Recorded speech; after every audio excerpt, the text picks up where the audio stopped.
How's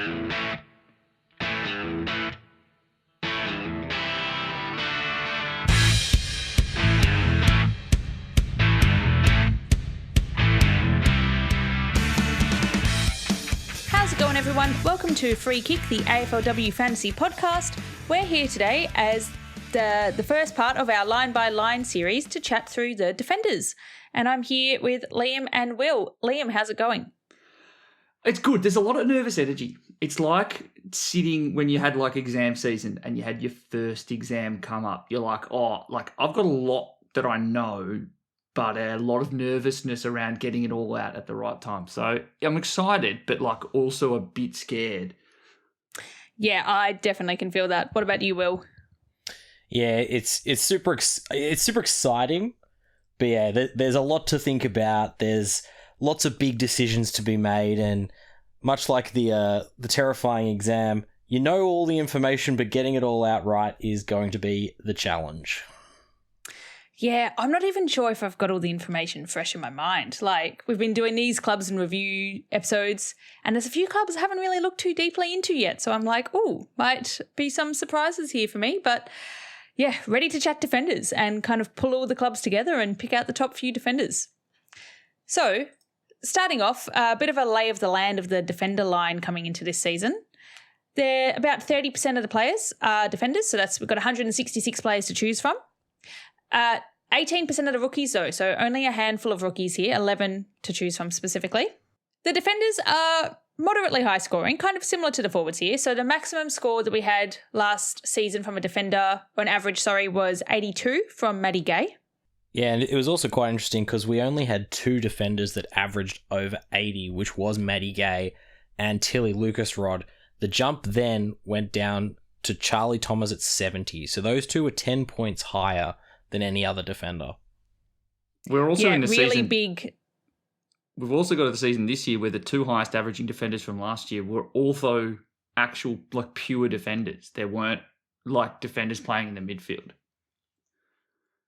Yeah, which is interesting. And then so one of those being Matty Gay had the highest score of any defender in round 10 last year with 124. So we've got a pretty good ceiling here for defenders. But the defenders as a bunch are really bottom heavy. So over 60% of all defenders are priced at 40 or less. So we've got a long tail there to choose from. And with only 11 of those being rookies, there's a lot of kind of mid-price madness options for us to pick from. And then very skinny on the top, as both of you guys said. Only 6% of players above 60 and a big jump between the top two and the step down to the 70. So, and then interestingly, even within the top defenders from last season, one of them is inactive with Daisy Darcy. So there's only a real small handful of top defenders to be picking from. And that we have Will today with the pleasure of picking who he thinks will be the top defenders for this coming season. Yeah, the top two, I think, are fairly straightforward, and that's the two who did average over 80. My number one is Tilly Lucas-Rod. I'm a really big fan of Tilly Lucas-Rod and what they did last year. Priced slightly cheaper than Matty Gay, averaged 80.5. The reason I've picked Tilly Lucas-Rod as my number one ahead of Matty Gay is I think that they have a much better chance of increasing their average compared to Matty Gay. I think it's probably, much of a muchness between the two otherwise, but I mean, Tilly Lucas-Rod really stood out in that role in the back half of last year. They've also, very excitingly, had top surgery in the off-season, and they've said that they are feeling as fit and as running as well as they ever have, which gives me a little bit of hope that they can increase their average a little bit. But between Tilly Lucas-Rod and Matty Gay, there's, going to be a very small price difference, 2 points in terms of average. I think they're a pretty clear top two. Yeah, a lot of like what comes down to being a good AFLW player and almost fantasy as well is like that mindset piece. And if you're feeling yourself and you're in the right body, you're going to come in full of energy. Obviously, roll is a part of it, but like that makes me that's a really good like extra boost for TLR, I reckon. I just want to say one thing. Like, I think they're both going to be up there in the rankings. I will just say about Tilly Lucas-Rod, their last three average was 54. Now, that does include two finals, but that tells me that maybe there was an over-reliance on ball out of halfback, and I wouldn't be shocked if Hawthorn is someone that looks to try and change what they did at the back end of last year. So I actually prefer Maddie Gay, and if as well, because I really think that I really just think that there's a world where the Bombers are going to be even worse this year and even more reliant on the ball in their defence. Just because we're missing rucks, right? That pains you to say. We know that Maddie Gay is going to be the main funnel out of defence, and without a ruck, we saw what happened in that final against Fremantle. We just got monstered. So at least for the first bit of the season, I actually think Maddie Gay would be the person I'd pick to go D1. Liam starting top end. I think it's really, as you said, they're the clear top two, and I think it's splitting hairs for me in terms of what it'll be at the end of the year, but it would not surprise me at all that Maddie Gay would continue to be the number one averaging defender, not in the slightest. I think number 3 for me is also fairly clear. I've got Charlie Thomas out of West Coast, just been named co-captain, priced at an average of 70, which is still a fair way above the next best. There's a bit of a logjam between sort of 67 and 57 after Charlie Thomas, so I think Charlie Thomas is number 3. I've done something a little bit controversial and left out the next highest averaging player, which I'm looking forward to hearing Liam's input on very shortly, but I've actually put someone a little bit different as my number 4, which is Jade Allinger from the Brisbane Lions. So Allinger played a lot along the wing and a lot on half-back. I think Brisbane will be really looking to use that speed off half-back. She averaged 63.5 last year. An interesting option if you are looking for a slightly cheaper, maybe starting D1, but probably more likely a D2.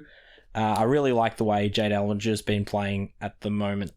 I'm just sitting here thinking that Jade Ellinger's super value if she regains that CBA role she had in the final season last year. So average over 70 across her last 3 games. So that's like the final series. She'd actually been the kind of speed player that had replaced Courtney Hodder a little bit in the midfield, as well as Kathy Spark. So Jade Ellinger is someone that I think that if she has that 30-40% CBA role, we know that she's a more than competent player. She kind of came back in after having been dropped last year and looked better than ever. So I actually think she could be far closer to a 70 average again. Yeah, completely agree. They're a player that Brisbane want the ball in the hands of, which is why I'm really interested in her, probably as my D2.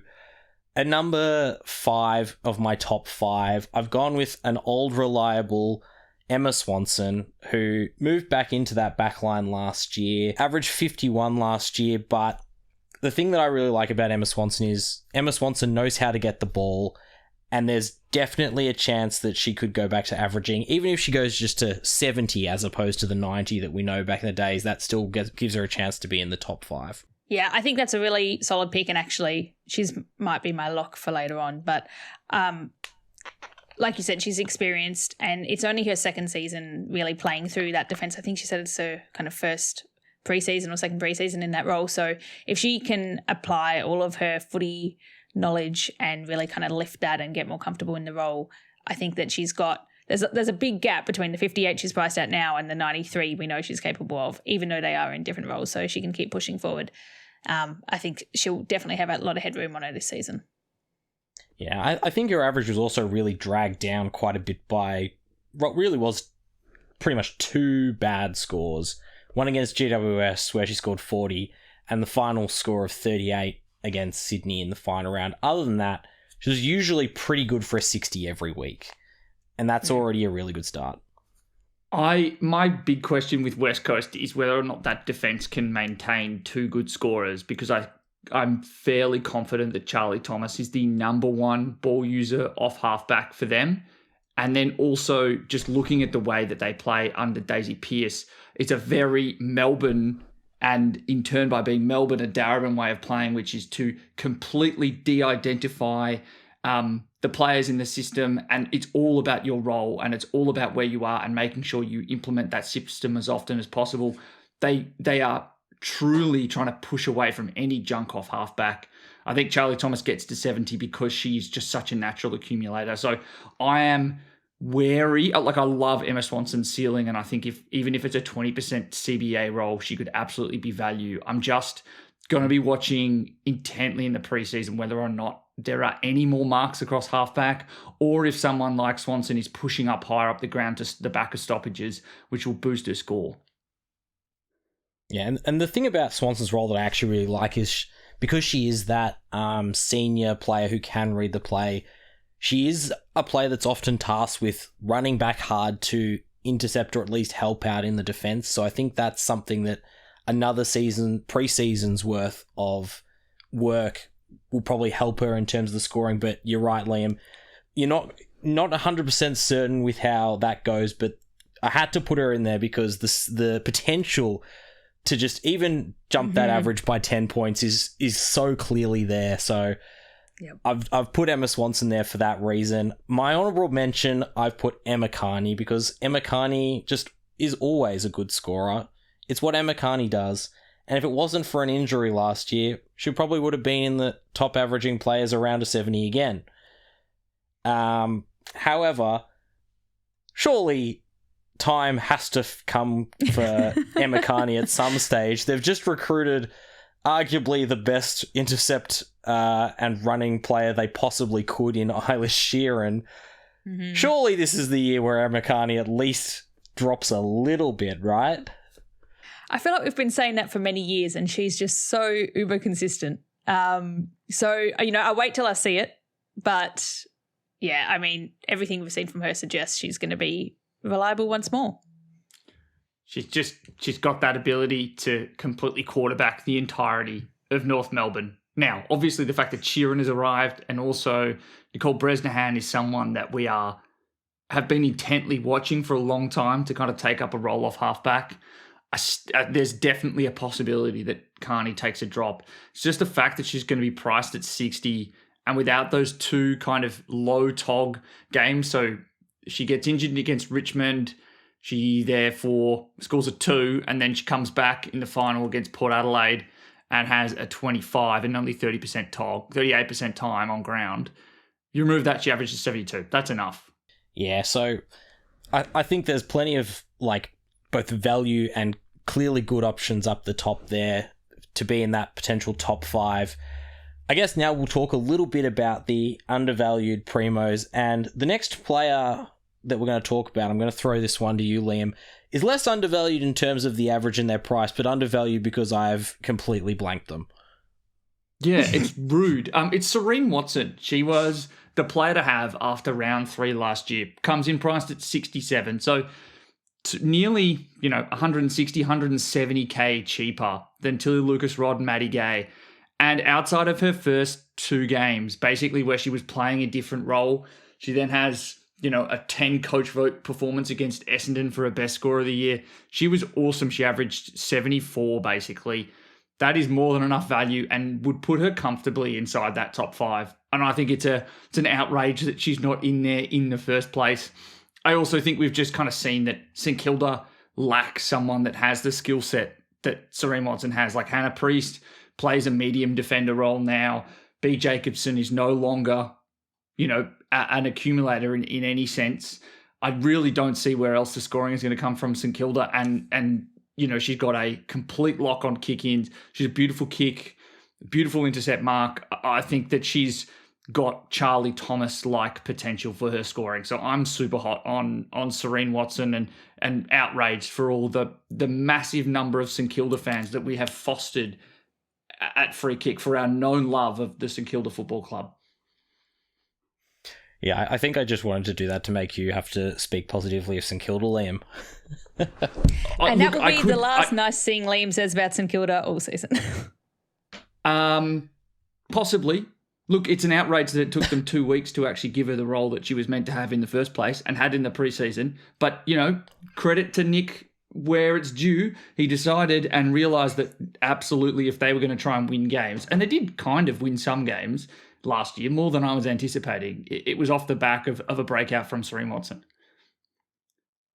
Yeah, so the player I've put down as undervalued has a similar story in that they already had a pretty good breakout season last year, and I've gone with Maeve Chaplin, who's priced at 52.4. She's an exciting pick. She's also someone we might be hearing from later in the season, so stay tuned. But Yeah, in going into her third season, she increased her average by about 20 points already last year when she took on that lead intercept role after we saw Maddie Gay, who's, a high-scoring defender, depart to Essendon, and then Libby Birch, who we're not really necessarily talking about in this episode, but also a great intercept defender, went over to North. And Melbourne don't look like they're going to be making a lot of changes this season. I think they'll be keeping things fairly well consistent. So Maeve's kind of position and role scoring potential remain the same. And she really proved herself as a vital cog in that backline, especially with her kicking efficiency. So if we have a look at what she managed to pull together last season, she had a couple of low scores in there, but she had 3 70s in a row, which is consistent and like very top end scoring for a defender. Another preseason under her belt, working her butt off again. I can see Maeve Chaplin with a bit of headroom there. So I think she's pretty undervalued, I'd say. Yes? I'm just so curious to know whether or not she'll get the role because Danielle Ponta, because what she did against Danielle Ponta when they played Adelaide, playing a lockdown role on the best forward for opposition teams. So that allowed Talia Gillard to just play on tools and zone off and intercept. Chaplin was the lockdown. And that happened right after those 370s. I am fascinated. I think that she is a high 60s averaging player if allowed to play a less lockdown, more distributive role higher up the ground. I actually would hope that there might be some changes at Melbourne that would give Maeve greater capacity to move higher up the ground. I thought she looked excellent. I'm just not sure if that's going to happen. Taylor Harris is maybe one that plays in defence, but sounds like, and that's something that was mooted beginning of last year, but it sounds like she's going to play forward at least to start the year. So it's definitely a watch on Maeve. We know she's got scoring capacity. It's just, will she be given the role?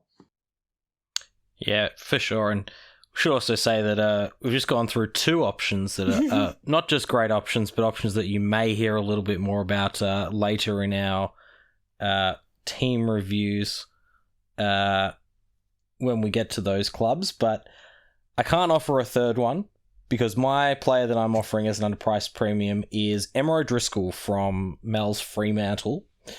Average 59 last year, has generally speaking been a really consistent defender option for us, but started last year quite slow. First round a 23, then a 57, but built up from there, a couple of 40s, but for the most part was able to score pretty consistently at or above 60.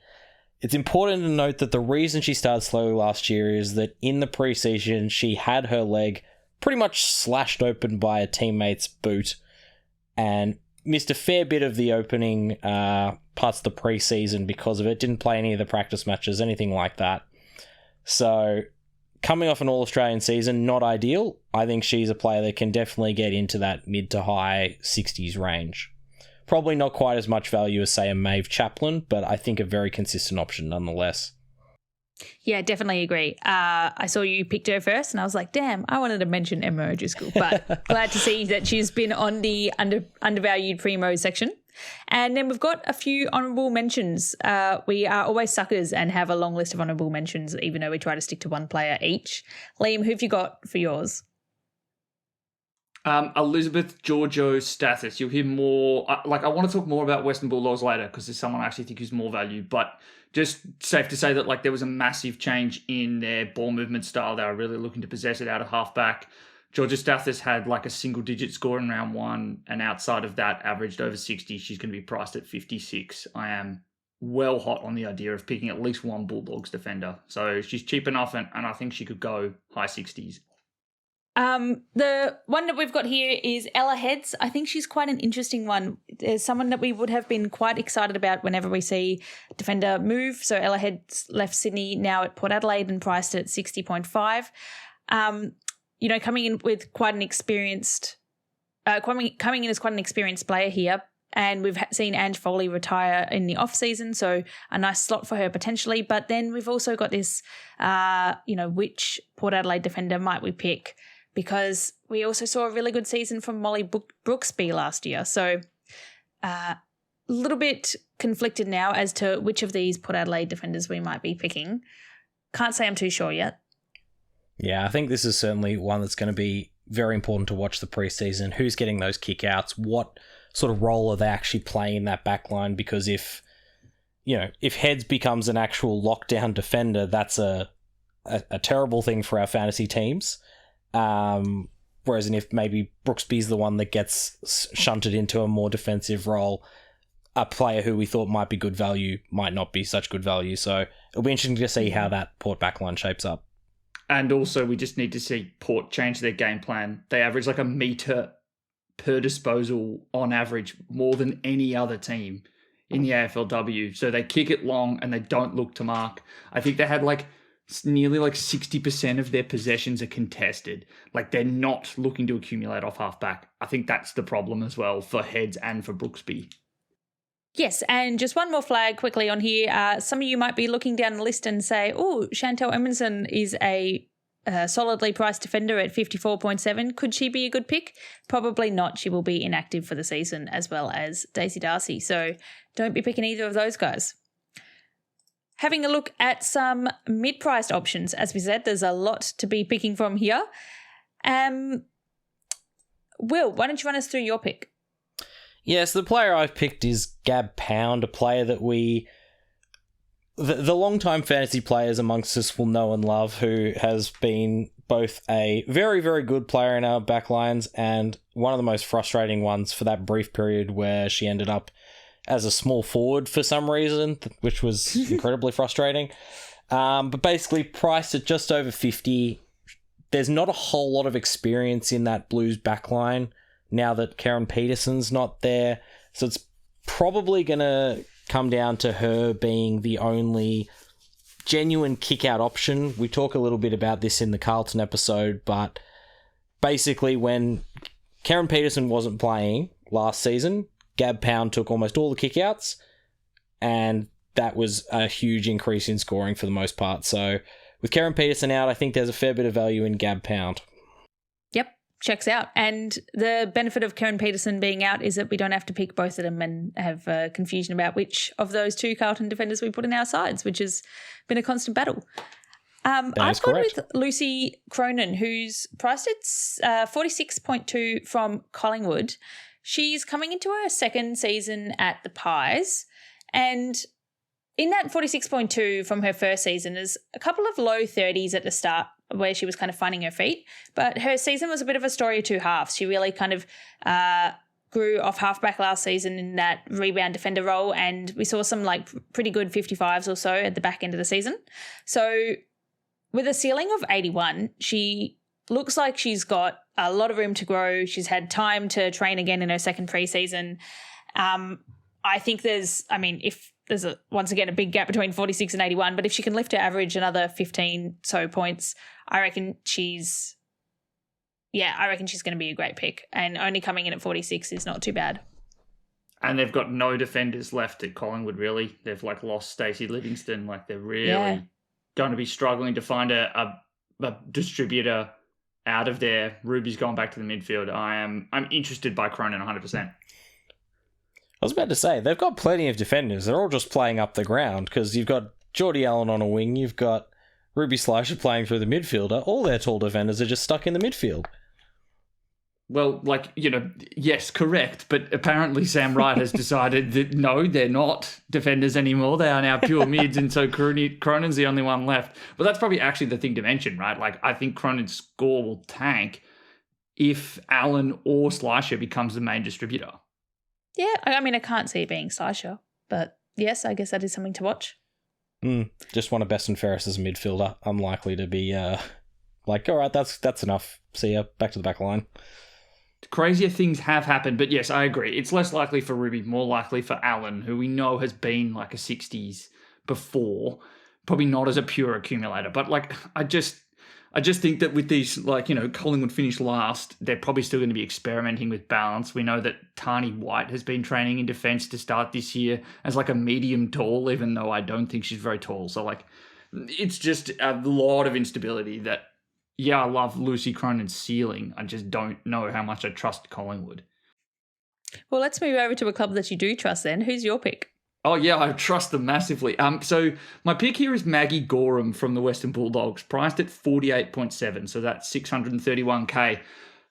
I already kind of mentioned it with Elizabeth Georgia-Stathurst, but the shift in game plan under Tam Hyatt in the kind of final 5 games of the season when the Western Bulldogs kind of went from, I would not want to say this lightly, a bit of a laughing stock in their game against Essendon into a side that was able to actually win and be competitive.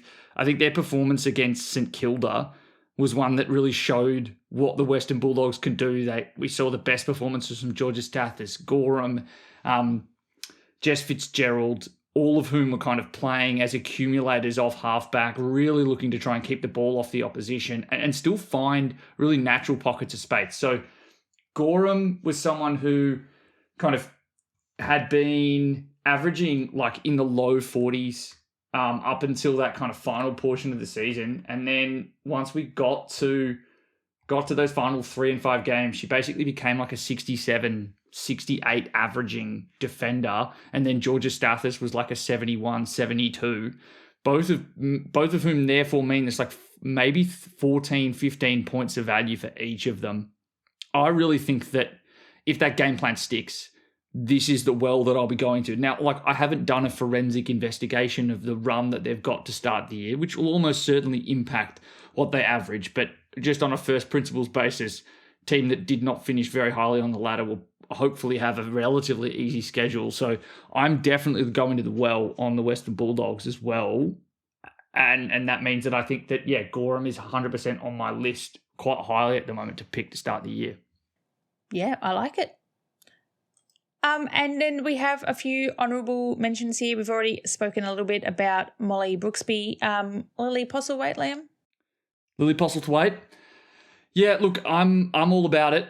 It's another one who's priced below 50. We know who's got midfielder skills, kind of moved to the half back line towards the back end of the year, almost to replace Jade Ellinger. So, yeah, 100%. She's another player that's on my list. I'm just not sure where she fits into that scoring lineup. I think she might be a 3rd or 4th banana. Banana? What does that mean? As in, like, it's just parlance in the fantasy space. Like, oh, you got the first banana, you got your second banana, third banana. It's just your position in the pecking order. Have you not heard that turn of phrase before? Clearly not. I don't normally have 4 bananas in one sitting, such to get to the 4th banana. Okay, very cool. And then we also have Beth Schilling here, listed priced at 39.1. She's someone that we saw a good back end of the season from at West Coast, but I think she has a few kind of question marks around her still. But yes, she is a medium priced pick. And Will, were there any honourable mentions from you? None from me. I'm happy to move into the even cheaper options. Yes, the cash cow section. So these are for the bottom priced picks. And to kick us off, I've gone with Lara Hausinger from Sydney. I believe that's how that's pronounced. Hausinger. Priced. Oh gosh, now I've got my tongue tied. Priced at 30.7. Pardon, Liam. That was a last minute chime in. I'm not sure if your internet's in line. So she's someone we heard from a interview that you guys will be hearing later from from Lucy McAvoy. Sounds like she'll be floating forward a bit and definitely a lock for game time. Sounds like she's been training particularly hard, but also in a lot of different roles, taking her training to the next level. She's, medium-bodied defender at the Swans coming into her second season. Although she's only priced at 30.7, it sounds like she's got a pretty decent ceiling and is kind of putting in the work and the positioning to get up to that ceiling of 55 or so. I think it'll be kind of watched to see how she's looking at the start of the season, but sounds like she's got a lot of headroom there. And I also think that we already kind of spoken about the person that needs to be replaced, and that's Ella Heads. So there will be points back in defence for Sydney to be taken up by someone. Now, I don't know how comfortable I am saying it will be a rookie, but it's a good sign that Lucy McAvoy, the triple threat, triple position player that she is pretty hot on Househager being someone who can improve. So, Mel, you already kind of talked about it. We're not. This is the toughest line to pick rookies. You're kind of looking for those second-year players who've had some dour scoring roles in their first season who can then break out in their second. Speaking of second-year breakouts, who have you got, Liam? Yeah, I've gone with Izzy Bacon from Richmond. So basically basement price. She's priced at $321K. Played a handful of games last year. I'm just going off the fact that reports seem to suggest that she's looking excellent in preseason. And I also think that there are points to be had at Richmond. I think we kind of know that there is some scoring available with Sheeran moving out of that side. She was always someone who looked to stream through the contest. Izzy Bacon was a natural midfielder as a junior. I'm really having to take a stab here because we just don't have that much information on rookie price players in defence. So I'm very happy to say that Izzy Bacon is on my watch list. But it's one that I'm going to be almost completely reliant on the preseason for most of the rookie picks in defence. Well, it's interesting you say that because we may have got some insight into that in our Richmond episode. Izzy Bacon was well talked up by our special surprise guests who you'll hear from very soon. Also another defender, so that's a good sign.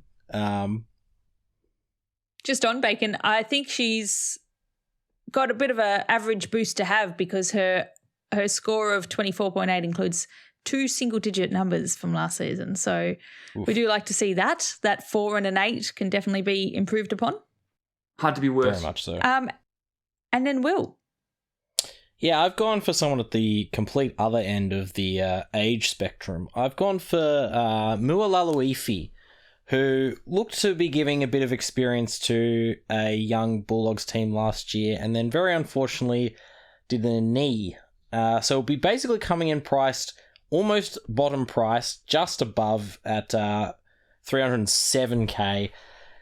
Not necessarily a massive scorer, but pretty much in most of the full seasons that Mu has played, she's averaged around that 40-ish mark, which means if she does get that role as an experienced player down there, they'll probably look to give her a bit of the ball, so should be able to make you a quick buck. Speaking of players that have done basically the same, which is like they're coming in off injuries and have kind of averaged 40 before, Annabelle Johnson at West Coast did her ACL, has also been like a low 40s averaging player in the past. I think she's like a supersized rookie price, so I think she's like mid 400K. I still think that like that's a name to have on the list. And then one player that like is a massive mistake for not actually me mentioning, and that's Eleanor Brown at GWS, who has been someone that had scoring potential even when she came into the league relatively young and played a couple of seasons, then has missed the past 2, so comes in with a massive discount. So she's done in her last 3 seasons she's played at the Western Bulldogs, she had averages of 54, 50, and 44. Given how cheap she is, I think she's like just over 420K. I'm real big on Ellie Brown, because I actually think that GWS needs someone who, given that they refuse to play Tani Evans down there, and it's devastating that I can't even talk about her properly in this episode. Given that they need that kind of steady hand and foot, they've lost a bunch of players in their defence, and Izzy Huntington's quite often out. I think Brown is absolutely a rookie to be considering and probably building your defensive structure out of. Wow! So the last player we mentioned on our run of undervalued primos, mid-price options, and cash cows is the one to be building your defensive structure on. Love it. She's Love one of them. One of them. Nah, I heard it. You heard it here first. Well, speaking of locking things in, the next section is just running through our locks, and it's very, very early days to be talking about which players we're locking into our sides, but this is a good spot for any strong opinions we might have, with permission for them to change many times before the game starts. Will, who have you got? I'm just going to lock in Tilly Lucas Rod. they're the player I think will be the best scorer, so they are the player that I'll probably just slot in first. I like it. And I mean, you were the lead analyst on this episode and you put her first. You were the lead analyst on this episode and you put them first, so makes sense that they're your lock. Yep, that's my logic. I'm sure that's going to change several times as my team goes through its various iterations, but for now, I'm happy with it. Absolutely. I'm kind of thinking Emma Swanson, not necessarily as D1, but having a cheaper overall defensive line. I think there's a lot of value to be had in the forwards, and the defenders are kind of tricky, and there's quite a few in that like mid-priced range. So I'm thinking defenders might be a bit of a mid-price madness. I'd love to lock in like a Maddie Gay or someone, but they are quite expensive. So I think Emma Swanson's my fave from this middle bunch, and then just go from there. And what about you, Liam? Nothing is locked in my defense. I hate all defenders. Eleanor Brown, apparently. Well, like honestly, her. Yeah, but that comes with like the massive asterisk of like she's not played a game in 3 seasons. Like 2 seasons. Like it's a big risk to pick Ellie Brown. Like I think it's probably Serene Watson. Like because I trust the fact that she's capable of averaging over 70, and that will give me, enough value. But I think I'm quite keen on picking Jade Ellinger, but that's dependent on the role. I'm quite keen on either of the Bulldogs, but that's again dependent on the game plan that they get. I like Lily Postlethwaite, but I'm worried about the banana problem. Lucy Cronin, again, I don't know how much I trust the issues she's going to have at Collingwood. And then, Ellie Brown. You sound like such a lawyer, Liam. Is that meant to be in. Everything is draft. Well, yeah, of course it is. It's hard. It's not like we've had some picks in the past where bang, you've got the midfield row, it's going to be awesome. Like, that's probably the thing we're actually missing the most, right? Normally, we've got some advanced word on this is going to be a midfielder this year. We're really lacking that now, and that's why I'm just I don't know. Serene Watson, I didn't put it on the run sheet, but yes, that's my lock with very little conviction. Basically, my biggest takeaway from this is that going forward, the banana problem is going to be a staple of our show. That's definitely going to work its way in. You just need to make sure that Jono doesn't hear about this recording before we next record an episode, so that then he is left sitting there going, "What are you guys waffling on about?" Yep. Jono, what's your opinion on the banana chat? How many bananas is Serene Watson? Okay, great. This has been good. Hope everyone listening learned something or had some ideas to think about how you guys are going to structure up your own defensive line. We've just thrown a lot of ideas out there, nothing with too much confidence behind it. But yeah, lots to be thinking about, lots of decisions to make. We will be continuing on with our club preview episodes, which you can find at Free Kick, wherever you get your podcasts. And next in our Line by Line series, we'll be talking about the midfielders. So stay tuned for that one as well. Thanks for listening, everyone. Chat to you later. Beautiful. Catch you, everyone. See ya.